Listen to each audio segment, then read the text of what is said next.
उसमें बताया था moral law, imperative law,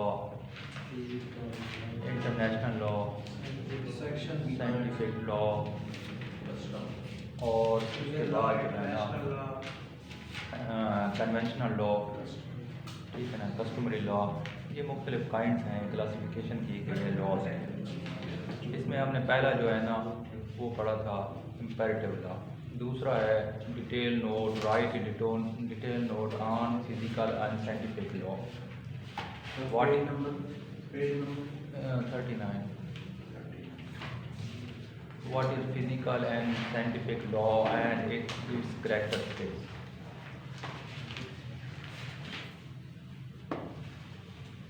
Physical or scientific laws are expression of the uniformities of nature or uniformity in conduct of living beings or lifeless things।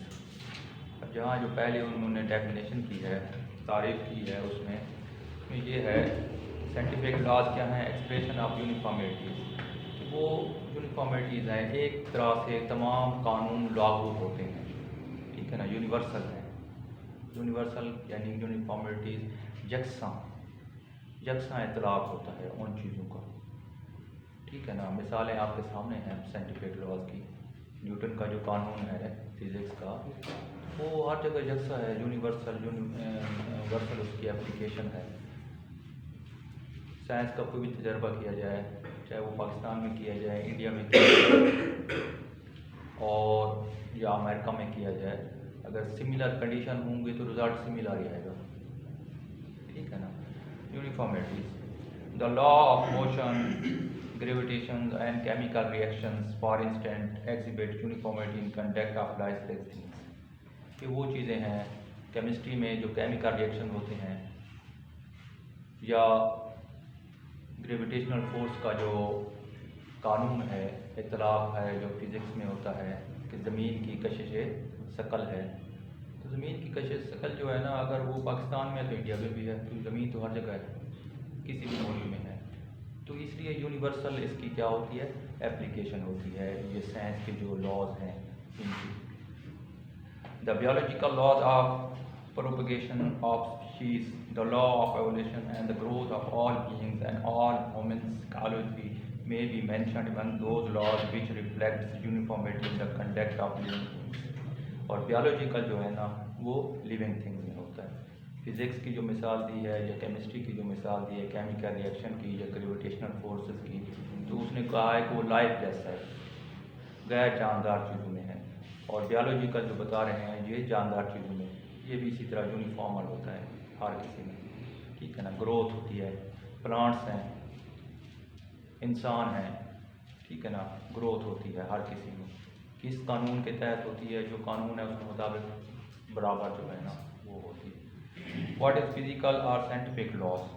According to Salman, physical laws are laws of science or expression of uniformities of nature, general principles expressing the regularity and harmony observable in the activities and operation of the universe। सामने जो नज़र आने वाले हैं आप उसको क्या कर सकते हैं, वो ऑब्ज़र्व कर सकते हैं, उसको देख सकते हैं, ठीक है, किसमें, यूनिवर्स में। अब सूरज जो है ना एक कायदे और कानून के मुताबिक, साइंसी लॉ के मुताबिक निकलता है। आज जो डेट है, इस डेट को, जो फरवरी की आज डेट है, इस डेट को अगले साल भी सूरज इसी टाइम पर निकलेगा जिस टाइम पर आज निकला है, ठीक है। बल्कि वो सदियों से यही है, टाइम चेंज होता रहता है, लेकिन आज के दिन की बात करें, आज क्या डेट है, 8। तो अगले साल 8 जो फेब आएगी, जो फरवरी आएगी, वो भी सूरज जो है ना इसी टाइम पर निकलेगा जैसा कि आज निकला है, और इसी टाइम पर ग्रूब होगा जैसा कि आज ग्रूब हुआ है। और ये जो लॉ बना हुआ है उसके ये टाइम, इसमें कभी भी चेंज नहीं आने वाली जब तक दुनिया चल रही है। उसके बाद second name of scientific law, the very uniformity in conduct of the animated and inanimated object is known by its second name physical law govern by that object. Scientific जो लॉ है उसका दूसरा नाम क्या है, फिजिकल लॉ। दोनों नाम आ सकते हैं क्वेश्चन में, कोई भी आ सकता है, इसलिए डैश लगी हुई है दरमियान में एक कि दोनों को बता के दे व्हाट इज़ फिजिकल लॉ और व्हाट इज़ साइंटिफिक लॉ, बात एक ही है। इसको फिजिकल लॉज भी कहते हैं। फिजिकल लॉ से कहते हैं नज़र आने वाले, ठीक है ना, जिसको नज़र आ जिसको देखा जा सके, टच किया जा सके, महसूस किया जा सके, उसको जो है ना, या बाकी वो भी छोड़ दें, नज़र आने वाली ऑब्जर्वेबल, जिसको ऑब्जर्व किया जा सके। Chief characteristics of the scientific law shown, पहला यही है कि ये नज़र आते हैं। The chief characteristics of the such law is that it is shown to be broken or even once it ceases to be law, ठीक है ना। पहली बात यह है कि ये नज़र आता है, और अगर इसको तोड़ा जाए तो ये या ख़त्म भी हो सकता है, जैसे केमिकल रिएक्शन में होता है, केमिस्ट्री के फार्मूले होते हैं, ठीक है।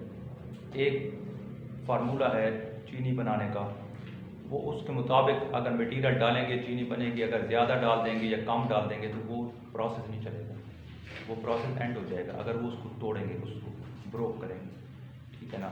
इसी तरह बहुत सी चीज़ें हैं जो केमिकल बनते हैं, प्लास्टिक बनते हैं फैक्ट्रियों में, तो एक तरीक़ाकार है, ये नहीं है कि कोई असूल नहीं है या कोई कानून नहीं है, मटेरियल जितना चाहे डाल दे, नहीं, प्रोपोर्शन होता है, एक ख़ास जो है ना प्रोपोर्शन के मुताबिक उसको कानून के मुताबिक क्या करना पड़ता है, मिलाना पड़ता है उन चीज़ों को, केमिकल रिएक्शन होता है।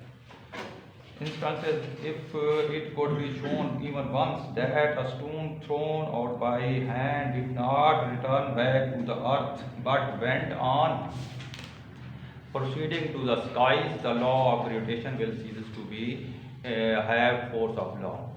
Gravitation force क्या है कि जो भी चीज़ आप ऊपर से छोड़ेंगे वो कहाँ आएगी, ज़मीन की तरफ, ठीक है। ज़मीन की कशिश शकल जो है वो उसको अपनी तरफ क्या करेगी, खींचेगी।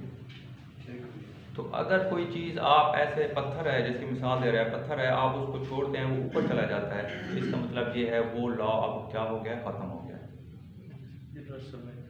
गलत हो गया है, या उसको क्या कह सकते हैं, ख़त्म हो गया। तो जब एक दफ़ा वो जो असूल चल रहा है वो तोड़ दिया जाए या उसके उलट रिजल्ट आना हो जाए तो वो कानून ख़त्म हो जाएगा, फिर नया कानून बन जाएगा। बात समझ आए ना, फिर क्या बन जाएगा, नया कानून बन जाएगा। अभी ग्रेविटेशनल फोर्स का यही कानून है, ज़मीन हर चीज़ को अपनी तरफ क्या करती है, खींचती है, ठीक है। इस पर काबू पाने के लिए वो क्या करते हैं, फिर जो जहाज़ या रॉकेट्स या जो खला में चीज़ें भेजते हैं तो वो क्या करते हैं, तो इतनी फोर्स ज़्यादा रखते हैं कि जो वो ये फोर्स है उस फोर्स से ज़्यादा फोर्स होती है, ताकि वो इस फोर्स को ख़त्म करके आगे निकल जाए, ठीक है ना। तो ये वो अपना लॉज हैं physical law. In the case of civil law, in the case of civil law, however, breach on breaches, however numerous or constant, do not breach it or character of law. Thus, the law of theft may be broken 100 times, yet the law will always remain intact and continue to be recognized as such. इसके मुकाबले में physical law के मुकाबले में जो ऊपर बात की गई है कि फिज़िकल लॉ अगर एक दफ़ा ख़त्म हो जाए, टूट जाए या उसमें चेंज आ जाए तो वो लॉ नहीं रहता। लेकिन जो हमारे कानून बने हुए हैं, जो हुकूमत बनाती है पॉजिटिव लॉ, तो वो रोज़ तोड़े जाते हैं, लेकिन वो लॉज रहते हैं, ख़त्म नहीं होते, ठीक है ना। मिसाल किसकी दी है, थेफ्ट की, चोरी की। चोरी का कानून है, बना हुआ है, चोरियाँ होती रहती हैं, लोग इस कानून को तोड़ते रहते हैं, लेकिन इसका मतलब ये नहीं है कि कानून क्या हो गया है, ख़त्म हो गया है। ख़त्म नहीं हो सकता कानून, वो तो हुकूमत चेंज करे ना, और बात है, तोड़ने से तो ख़त्म नहीं होता। यानी वैसे करेंगे फिर पार्लियामेंट में जाए फिर ख़त्म कर दें, वो तो हाँ एक तरीक़ाकार है, उसका तरीक़ाकार है ना। ये बात हो रही है कि उसको ख़त्म करने की, कि उसका तोड़ने की सूरत में, ब्रोक करने की सूरत में। यहाँ हम वर्ड क्या इस्तेमाल किया है, ब्रीच। कानून को तोड़ने को क्या कहते हैं, ब्रीच। तो अगर उसकी ब्रीच किया जाए, उसको तोड़ा जाए कानून को, तो इसका मतलब ये नहीं है कि वो कानून ख़त्म हो जाता है। Real difference between physical law and other laws, the real difference between physical law and the other laws therefore lies in this that whereas physical laws are absolute and there is no choice left with the object with while it is concerned to follow it. or not follow it. In other kinds of law, the subject has a choice to follow or not follow it. ठीक है, तो एक ये फ़र्क और बताया गया है। क्या फ़र्क है कि जो उसका ऑब्जेक्ट होता है, जिस पर उसका इतलाक़ होता है, जिस पर उसका लागू होना होता है, तो वो फिज़िकल लॉज जो है ना, उसमें लाजमी फॉलो करना पड़ता है, और इसमें चॉइस है कि फॉलो करो या उसको ना करो। अगर करोगे तो सज़ा नहीं मिलेगी, अगर नहीं करोगे तो वो सज़ा मिलेगी, लेकिन वहाँ लाजमी है। ठीक है ना। अब जैसे ग्रोथ की मिसाल मैंने दी है, आपने बड़ा होना है बच्चे ने, रोक तो नहीं सकता उसको। बच्चा कहे कि मैं बच्चा ही रहूँ, बड़ा ना हूँ, ठीक है ना, नहीं रोक सकता। वो एक कानून है कि जिसने छोटा बच्चा होना है, बड़ा होना है, फिर बड़ा जब हो जाता है तो वो उसने फिर बूढ़ा होना है जवान होने के बाद। रोक नहीं जा सकती, रोक लगाई नहीं जा सकती, एक कानून है चल रहा है। तो वो जो ऑब्जेक्ट है जो इस कानून के अंदर है, तो वो उसको फॉलो करना ज़रूरी होता है, वो उससे बच नहीं सकता। ठीक है ना। सूरज निकलना है जो फिज़िकल लॉज में। इसी तरह जो रिएक्शन होते हैं, केमिकल रिएक्शन, अगर उसको स्टार्ट किया जाए केमिकल रिएक्शन को, तो उसमें होना है, उसको रोका नहीं जा सकता। इसके मुकाबले में जो लॉज हैं हमारे, उसके में फॉलो करने या ना करने, यानी कि उसको मानने या ना मानने की सूरत है इंसान के पास, कि मैं ये लॉ नहीं मानता, या मैं इस लॉ को ब्रेक करता हूँ, या मैं इस लॉ की खिलाफ वर्जी करता हूँ, तो कर सकता है। उसके बाद जो सज़ा मिलेगी वो और मसला है, लेकिन उसके पास चॉइस है। ट्रैफिक के कवानीन हैं, ठीक है ना, कुछ तोड़ना चाहे तो तोड़ सकता है, तो यही है।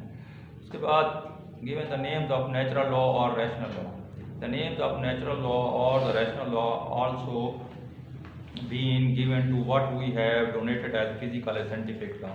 अब इसका एक और नाम भी सामने आ गया, नेचुरल लॉ इसे कहते हैं। पहले दो नाम बताएंगे, पहले क्या बताया गया है, साइंटिफिक लॉ, फिर क्या बताया गया है, फिजिकल लॉ। अब क्या उसका नाम एक और लॉ है, natural law, donated as physical scientific law, and this was done in the belief that God, as supreme creator of all the animate as well as inanimated object, has prescribed certain rules of conduct, and these rules are followed by the creation as the homage to him। कि अल्लाह ताला ने तमाम चीज़ों को जो कि ज़िंदा हैं या शायद ज़िंदा नहीं हैं, जानदार हैं या जानदार नहीं हैं, तो उनको अल्लाह ताला ने पैदा किया है और उन पर असूल लागू कर दिए हैं, साइंटिफिक, नेचुरल, फिजिकल जो है। फिर इसका कंक्लूजन ये है, to conclude that the modern concept however this scholastic theory is divorced from the religious ideas and uniformities of behavior of all the objects are given to the name of the scientific or physical laws।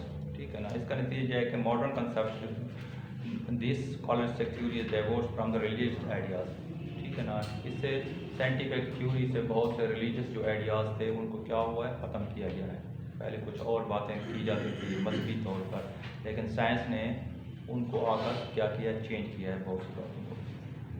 तो ये जो है ना, and uniformities of behaviour of object, और ये बताया है कि ऑब्जेक्ट्स जो हैं, एक किस्म के जो ऑब्जेक्ट्स, उनमें यूनिफॉर्मिटीज़ हैं, उनके कंडक्ट में, उनके तर्ज अमल में एक तरह का रवैया पाया जाता है। तो ये एक छोटा सा क्वेश्चन था, साइंटिफिक लॉ और फिजिकल लॉ। फिर आता है नेचुरल लॉ और मॉरल लॉ। अब यहाँ नेचुरल लॉ और की बात कर रही है, वो नहीं, साइंटिफिक की नहीं होती। ठीक है ना। वो एक थोड़ा सा उन्होंने आइडिया दिया था। यहाँ जो है ना, ये अपोजिट है उस थ्योरी के, एम्पेरेटिव लॉ थ्योरी के, नेचुरल और मॉरल लॉज। इसमें ये है कि एटली there is only one moral law which is universal and set by God to man. तो यही कहा जाता है, एडली अगर कहें किसी से कि ये क्या होता है नेचुरल लॉ, तो वो यही एक वर्ड्स में, एक लाइन में, एक सेंटेंस में यही कहा जाएगा कि जो अल्लाह ताला की तरफ से नाफिज किया गया लॉ है वो क्या है, नेचुरल लॉ, कुदरती लॉ, फितरी लॉ है। इन प्रैक्टिस हाउएवर कन्वीनियंस और expediency sometimes forces A departure in certain circumstances and different times. लेकिन इसको जब हम डिटेल के साथ पढ़ेंगे तो वो उसमें क्या आता है, डिफरेंट किस्म की वो इसमें डेफिनेशन आती हैं। अब डेफिनेशन पहले देख लें, नीचे जो लिखी हुई है एक डिक्शनरी में कि क्या है, बॉडी ऑफ लॉ और specific principle held to be derived from nature and binding upon human society in absence or in addition to the positive law. ठीक है, positive law, imperative law, law made by sovereign, law made by the authority, जो law बनाया जाता है मुल्क में चलता है, उसके अलावा एक और लॉ भी है, एंड इन एडिशन मैंने इजाफी तौर पर एक और लॉ भी है, या एक जो है ना बॉडी ऑफ लॉ है, जो कि कहाँ से हासिल किया जाता है, फ्रॉम नेचर, नेचुरली फितरी तौर पर वो नाफिजुल अमल है, and binding upon human society, और इंसानी मुआशरे पर वो क्या है, बाइंडिंग है, लाजमी है उसको फॉलो करना। दूसरी डेफिनेशन है ऑक्सफोर्ड डिक्शनरी की, the permanent underlying basis of all law. ये जो लॉ है जो सेट बाय गॉड है या नेचुरल लॉ कहते हैं या बाय द नेचर है, ये बेसिस है तमाम लॉज की। ठीक है, उस दिन वही सवाल पूछ रहे थे कि आपने पूछा था, जब मैंने बताया था कि नेचुरल लॉ, तो उन्होंने पूछा था एक स्टूडेंट ने कि इसकी मिसाल दें। ठीक है, तो मैंने कहा बहुत से प्रिंसिपल्स हैं, नेचुरल प्रिंसिपल्स। एक पहला जो है ना वो सच बोलना, ये फितरी है तमाम इंसानों की तरफ सेट बाय गॉड। ठीक है कि हर इंसान क्या करे, अपने मामलात में सच बोले, ये एक रूल है, असूल है, ये बना हुआ है लॉ। ठीक है, इसको इसी बेसिस पर और लॉ बनाए गए हैं। अब सारा निज़ाम सच पर चल रहा है ना, हमारा जो जुडिशरी का है, एविडेंस होती है, शहादत होती है, तो वो गवाह से क्या पूछा जाता है, पहले हल्फ लेते हैं कि मैं क्या करूँगा, सच बोलूँ। ठीक है, तो ये सारा जो दार मदार जस्टिस सिस्टम हमारा खड़ा हुआ है सच पर। अगर सच नहीं होगा तो सिस्टम जो वो रिज़ल्ट नहीं देगा जो रिज़ल्ट सिस्टम को देना चाहिए। ठीक है ना, इसलिए सिस्टम जो आज का रिज़ल्ट वो नहीं आ रहा है, एक तो स्पीडी नहीं है और दूसरा ऊपर से गलत फैसले हो रहे हैं। क्यों हो रहे हैं, सच की कमी है। ठीक है, तो the permanent underlying basin of all law, तो वो तमाम लॉज जो है ना जो बनाए जाते हैं वो इन्हीं असूलों पर, फितरी असूलों पर बनाए जाते हैं और बनाए गए हैं शुरू से। ठीक है ना, वो इंसान के साथ ही क्या हुए हैं, अल्लाह ताला की तरफ से सेट हुए हैं उसकी गाइडेंस के लिए, उसकी हिदायत के लिए कि आपने ये असूल हैं, आपने इन असूलों के मुताबिक चलना है।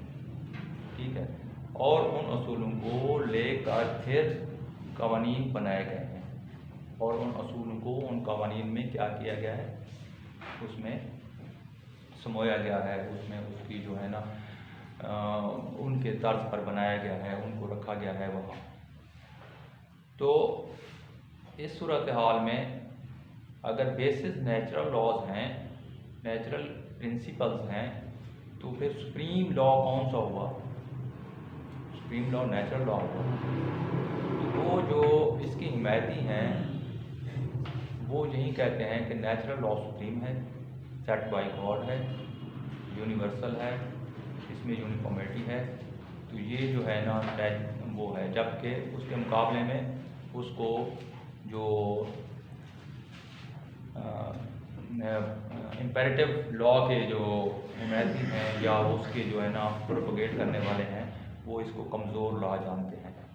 वो कहते हैं कि इसके पीछे क्या नहीं है, फोर्स नहीं है, ताकत नहीं है इसको नाफिज करने की, और जो लॉ के पीछे फोर्स ना हो, ताकत ना हो, उसको इन्फोर्समेंट के लिए उसके पीछे बैक बाय पावर ना हो, तो वो लॉ वीक होता है।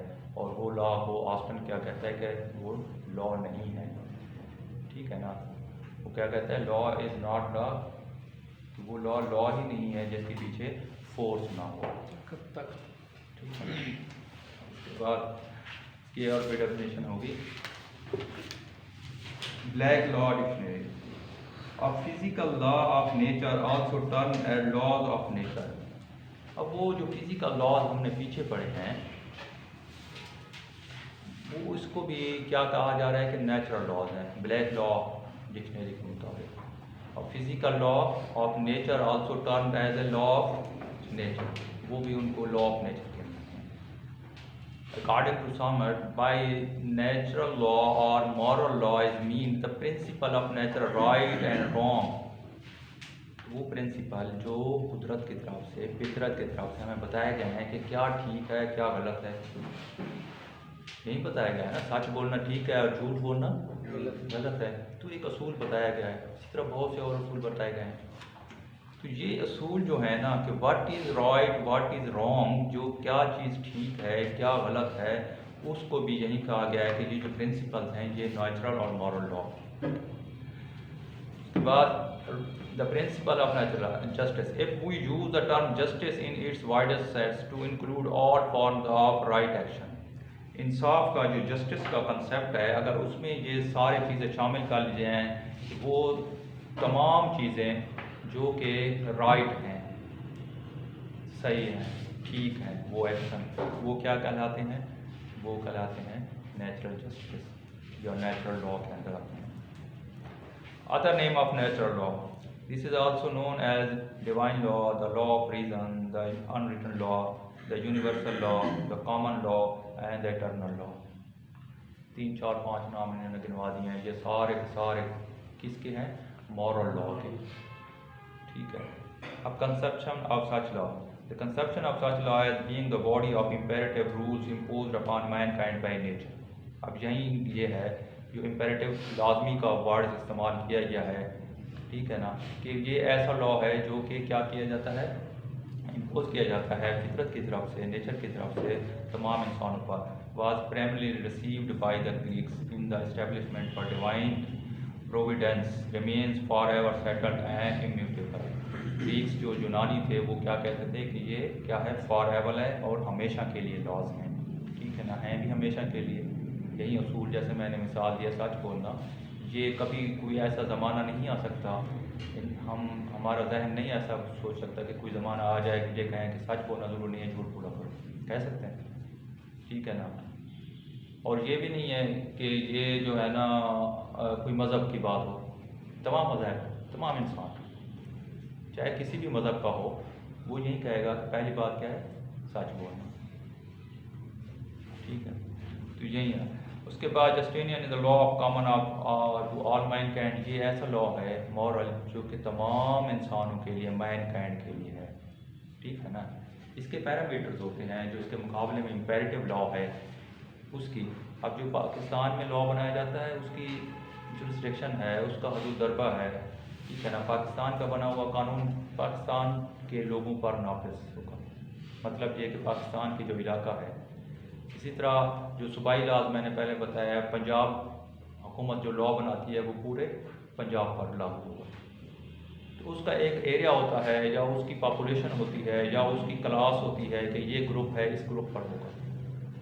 अब पाकिस्तान का लॉ पाकिस्तान से बाहर नहीं चलेगा, ठीक है ना। इंग्लैंड में, अमेरिका में उसकी कोई वो नहीं है, वैल्यू नहीं है, या उसकी जुरिस्डिक्शन नहीं है, या उसका निफाज वहाँ नहीं होता, ठीक है। सिर्फ कहाँ होता है? पाकिस्तान में होता है, हर मुल्क का। लेकिन इसके मुकाबले में ये जो लॉ है, नेचुरल लॉ है, ये क्या कहा गया है कि law common to all mankind, तमाम मैनकाइंड के लिए, तमाम इंसानियत के लिए है, और तमाम इंसानियत के लिए नाफिजुल अमल भी है।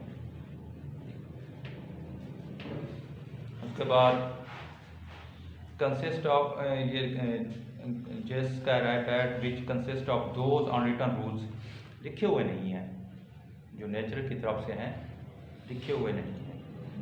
विच are recognise among all man, लेकिन तमाम इंसान इसको रिकगनाइज करते हैं, मानते हैं, पहचानते हैं। एरिस्टोटल कहता है the words natural law are replaced by principles of natural justice और नेचुरल मोरालिटी, ठीक है ना। वो नेचुरल लॉ की जगह कौन से वर्ड्स यूज़ करता है? नेचुरल जस्टिस और नेचुरल मोरालिटी, ठीक है। इसलिए इसको मॉरल लॉ भी कहते हैं, मॉरल लॉ कहते हैं, नेचुरल लॉ भी कहते हैं, ऊपर नाम दिए हुए हैं, इटर्नल लॉ भी कहते हैं, और इसका क्या नाम है? अनरिटन लॉ, लिखा हुआ नहीं है। फितरत की तरफ से इंसान के अंदर समोया गया है, इंसान में रैशनल है, सोच के मुताबिक है, रीज़न, लॉ ऑफ रीज़न इसलिए कहते हैं ना कि रीज़नेबल है, इंसान जब सही अक्ल से सोचता है तो रीज़नेबल बात ही सोचता है, लॉजिकल, तो ये रीज़नेबल होता है और हर जगह यही आता है, ठीक है ना। अब आपको जैसे मिसाल है ना, मैं आपको कहूँ कि आप कोई मुझे एक कानून बना कर दें किसी चीज़ के मुताल्लिक़, अगर कोई टॉपिक दो, तो आप जो भी कानून बनाएंगे उसमें इस बात का ख्याल रखा जाएगा कि जो उसमें बातें होंगी, जो एविडेंस होगी, शहादत होगी, वो सच पर होंगी, वरना उस लॉ को कोई फायदा नहीं, ठीक है ना। तो ये एक अहम बात है, इसीलिए जो है ना लॉज में असूल जो हैं नेचुरल लॉज के वो बहुत ज़्यादा हैं और फितरी तौर पर, ठीक है ना। अब यही है ये फितरत, what is right what is wrong, क्या ठीक है क्या गलत है, और इंसाफ क्या है, इंसाफ जस्टिस, ठीक है ना। तो ये सारे जो टॉपिक्स हैं ये डिस्कशन के हैं अकॉर्डिंग टू नेचुरल लॉ। उसके बाद सामन justifies that on the ground that the term natural law is now used to signify physical laws and the term law as applied to the principle of natural justice bring with it certain misleading associations, suggestion of command, imposition and legislation which are not harmony with the moral philosophy of the day. Thus, whereas the earlier thinker regarded natural law as being superior to civil law, तो यही है सामन ये कहता है कि ये term के लिहाज से देखा जाए कि नेचुरल लॉ को क्या यूज़ किया जाता है, फिजिकल लॉ, पहले भी बताया उसका नाम एक क्या है, फिजिकल लॉ भी है, as applied to principle of natural justice, और नेचुरल जस्टिस के जो प्रिंसिपल्स हैं वो भी इसी के अंडर आते हैं। और इसमें वो वर्ड्स इस्तेमाल नहीं होते जो कि इम्पेरेटिव लॉ में होते हैं। कौन कौन से? इम्पेरेटिव लॉ में कमांड, वहाँ बार बार इस्तेमाल होता था, हुक्म, कमांड, और क्या इस्तेमाल होता था, इम्पोजिशन, कि ये इम्पोज किया गया लॉ, ज़बरदस्ती तौर पर इम्पोज करना, और लेजिस्लेशन, उस कानून को बनाना, लेजिस्लेट करना, असम्बली में, पार्लियामेंट में बनाना, बाई मैन, इंसानों की तरफ से, ठीक है ना। तो यहाँ कोई नेचुरल लॉ के लिए कब ये अल्फाज इस्तेमाल नहीं किए गए, ये वर्ड इस्तेमाल नहीं किए गए। कहीं कमांड नहीं कहा गया कि ये हुक्म है लाजमी करना है, कहीं ये नहीं कहा गया कि ये इम्पोज किया गया है, और कहीं ये नहीं कहा गया कि ये लेजिस्लेशन किसी इंसानों ने बनाया है, बल्कि बार बार क्या कहा जा रहा है, सेट बाई गॉड, ठीक है ना, नेचर की तरफ से है। कोई इंसानों की असम्बली या पार्लियामेंट नहीं बैठी उसको बनाने के लिए, ठीक है। Writers like Blackstone, Bentham and Austin, ये जो राइटर्स हैं, ये ब्लैकस्टोन, अपना बेंथम है या ऑस्टन है, ये सारे के सारे जो है ना वो इसके मुखालिफ हैं, और वो इसकी साइड पर हैं, इसकी जो दूसरी अपोजिट थ्योरी है, इम्पेरेटिव लॉ थ्योरी या पॉजिटिव लॉ थ्योरी, वो उसके जो है ना हिमायती हैं। Held that positive law, the law given by the political sovereign was supreme. देखा, वो कह रहे हैं कि वो लॉ सुप्रीम है, ये लॉ सुप्रीम नहीं है, जबकि इसके हिमायती कहते हैं कि नहीं ये लॉ सुप्रीम, ठीक है ना। तो एक बहस है इसमें जूरिस्प्रूडेंस में कि कौन सा लॉ सुप्रीम है। They proceeded on the idea that the law should be command, ये यही ऑस्टन का है कि law should be command given by superior and nothing based purely on reason would fall within the definition of law, कि law वही है जो कि कमांड हो और इम्पोज किया गया हो, किसकी तरफ से इम्पोज किया गया हो, सुपीरियर अथॉरिटी की तरफ से, इंसानों में, ठीक है ना, मैन, और इंसानों में सुपीरियर अथॉरिटी आजकल कौन है, वो हुकूमत ही होती है, ठीक है ना, पार्लियामेंट ही है। अब इसके एडवांटेज कि क्या एडवांटेज हैं? काफ़ी नहीं है, काफ़ी नहीं है, काफ़ी है। अच्छा, आप इसका क्वेश्चन आप पूछ सकते हैं, जो इसके बारे में आप पूछना चाहते हैं, आपके जहन में जो क्वेश्चन हैं वो पूछें।